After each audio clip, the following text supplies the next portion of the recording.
Léa Diallo est accusée de racisme anti-blanc car lorsqu'elle s'est exprimée face à Charles Consigny, elle a employé le terme ébloui. C'est vrai que c'est limite.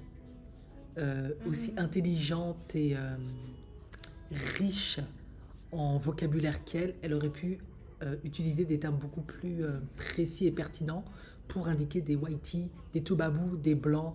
Voilà, on a compris. Sauf que on va rester dans le contexte, elle se plaint que la faute de la gauche ne représente pas assez les gens du peuple, alors que c'est eux qui soutiennent le plus la gauche. Franchement, bien que j'aime beaucoup Rokhaya et que j'ai beaucoup d'admiration pour son combat et tout ce qu'elle a accompli jusqu'à présent, la gauche est hypocrite, c'est tout. Vous n'avez toujours pas compris. La gauche est hypocrite.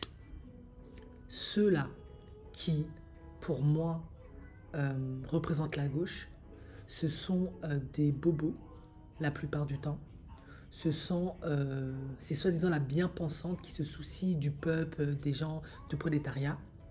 Mais je l'ai dit dans une vidéo que j'avais faite, je sais plus de quoi je parlais sur le RN, je sais pas quoi, lors des élections. Quel est l'intérêt pour des individus de vouloir à tout prix que des personnes non françaises de souche prennent autant de place dans leur propre pays? À un moment donné, il faut se poser la question. En effet, moi je doute fort qu'en Algérie, des Algériens vont fortement militer et lutter pour que moi, femme noire, j'ai autant de place. Je doute que des Maliens en fassent autant pour que des Sénégalais, des Aérois prennent autant de place, même des Whitey, quoi. Alors, quel est l'intérêt de la gauche de faire ça? Que la gauche veuille qu'il y ait du respect vis-à-vis des étrangers ou des personnes non françaises de souche, qu'ils aient quand même des droits, qu'ils peuvent vivre de manière décente, ok. Mais quel est l'intérêt pour des Mélenchon et consorts de créer des Inch'Allah, de vouloir qu'ils remplacent les Français de souche? Et puis, les gens du quartier populaire ne se posent pas cette question parce qu'ils sont tellement horrifiés par le RN qu'ils ne se posent pas la question. Le RN, ok, il est ce qu'il est, mais au moins, eux, ils ont le mérite d'être beaucoup plus, on va dire, vrais dans un certain sens. Ils vous aiment pas, ils vous aiment pas, vous n'êtes pas chez vous, c'est pas chez vous. Ils veulent l'intérêt des Français, ils veulent l'intérêt des Français. C'est quoi qui va pas? Dans tous les pays du monde, c'est comme ça. Rien de nouveau sur le soleil. Et pourquoi la gauche, alors, force autant? Alors qu'on sait tous que c'est de l'hypocrisie. Mais c'est très simple pour moi. Parce qu'ils veulent vous exploiter, c'est tout. Ben oui, après tout. Si vous n'êtes plus là, qui va faire le ménage? Qui va faire les boulots que les Français ne veulent pas faire? Qui va pouvoir bosser dans les maisons de retraite pour s'occuper des personnes vieillissantes? Qui va pouvoir remplacer et compenser la retraite? La France est en déficit criante, 3, et quelques milliards. La France est en déficit 3000 pardon, 79 ou je sais pas quoi milliards de déficit de la France. On sait tous, et Jacques Chirac l'a bien cité, que la plupart des ressources de la France proviennent de l'Afrique, de ses anciennes colonies, surtout de l'Afrique. Il va sans dire que y a bien une raison pourquoi ils font ça. Ben oui, pendant que vous, on vous met à l'aise ici comme des coqs en pâte, on fait rentrer les immigrés, on les met à l'aise. Eux, ils remettent en place leur néocolonisation pour se mettre à l'aise là-bas. Et en plus, si vous n'êtes pas au courant, tout est mis en place pour que vous venez ici, France qui est en train de s'appauvrir à tout point de vue, au niveau scolaire, au niveau des finances, au niveau de la richesse culturelle. Vous pouvez dire ce que vous voulez, la France est un pays qui était le number one en matière de la culture, dont il rayonnait à travers le monde. C'était vraiment the référence. Bah, je suis désolé de vous dire ça, hein, maintenant ça a grave régressé à tout point de vue. Et ben pendant que eux vont aller peupler là-bas, là, les terres où il y a de la richesse, au sol, parce qu'ils ont tous les outils et savoir-faire pour les exploiter, hein, on va pas se mentir là-dessus. Ben, vous mettez à l'aise ici. Et un jour, quand vous allez vous réveiller, pendant que vous êtes en train de vous dire « Nous, on va prendre la place des Français de souche, etc. » Ils rigolent bien. Qu'est-ce qui va se passer? Eux seront tous là-bas. Et comme, de toute façon, on sait tous que les Occidentaux sont organisés, ils ont les savoir-faire, les compétences, ils ont le mindset, ils ont la vision, ils voient plus loin, ils savent s'organiser, ils savent se fédérer, ils savent faire plein de choses que là-bas encore, bon, on espère que l'AES arrivera à le faire, ça peut encore le faire. Mais vous serez ici en train de vous crêper le chignon, en train de vous battre entre vous parce que vous serez dans la pauvreté la plus extrême. Vous croyez qu'ils sont bêtes ou quoi? Donc, je ne veux pas absolument diaboliser la gauche parce que la gauche a énormément fait pour les ouvriers à la base, pour les gens qui étaient pauvres autrefois. Mais maintenant, la nouvelle cible de la gauche, ce sont les immigrés. Mais pourquoi?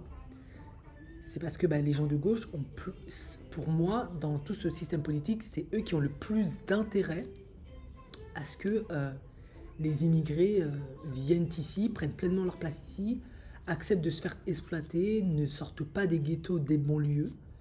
Oui, tout ce qu'ils mettent en place, désarmer les CRS, tout ça, mais c'est pour que vous vous sentez tellement à l'aise dans les banlieues, dans les ghettos, que vous n'aspirez absolument pas à les quitter. Mais forcément, si vous n'êtes pas instruit, vous n'êtes pas éduqué, vous n'avez pas accès à une certaine capacité d'expression, à un certain langage pour pouvoir mieux vous défendre dans la société. Vous n'avez pas accès aux meilleures écoles, vous n'avez pas accès aux meilleures ressources à tout point de vue dans la société française, vous allez rester en bas. Donc qu'est-ce qui va se passer à la fin? Vous serez au service de qui? Vous serez au service des nantis, donc des gens de gauche. Faut pas rêver. Vous faites complètement avoir en fait. Et eux, leur travail, c'est ça. Maintenant, la droite, c'est celle qui est à cheval entre la gauche et le RN. Et le RN, lui, il est clairement là pour vous dire on ne veut pas de vous, cassez-vous, on ne vous aime pas, on est chez nous. Mais sans scrupule, on vous exploite quand même en Afrique, quoi. On prend ce qu'il y a à prendre en Afrique, voilà. Tout le système est bien fait.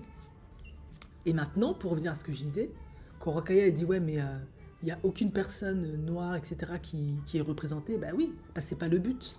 Le but, c'est de vous utiliser pour mieux vous exploiter, mieux profiter de vous. Et une fois que c'est fait, parce que vous êtes de nouveau fait avoir comme des pigeons, ben voilà, vous n'êtes toujours pas sur la... Ils sont gentils.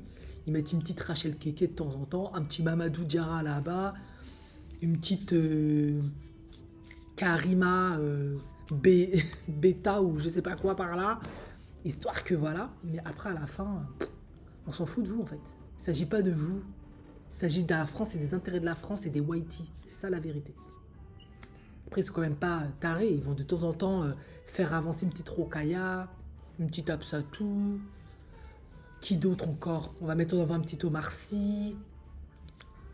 Pour citer que les Noirs. Après, on va mettre en avant quelques 2-3 petits Maghrébins pour que vous avez le sentiment que c'est pleinement accepté. Mais à la finalité, c'est pas ça. La finalité en France, c'est que les anciens colonies restent en bas. On va vous faire avancer juste ce qu'il faut. Et puis, mais pas suffisamment pour que vous puissiez, comme en Angleterre ou aux États-Unis, vous sentir pleinement chez vous, à l'aise. Non, c'est pas le but. Et aujourd'hui, Rokhaya, maintenant, après des années de lutte, elle se rend compte de ça. Ou peut-être elle s'en est toujours rendu compte, mais elle n'osait pas le dire. Maintenant, elle ose le dire, parce qu'elle est peut-être plus établie. Et voilà, maintenant, on essaie de noyer le poisson, mais ça a toujours été comme ça. Pas rêver. Pas rêver.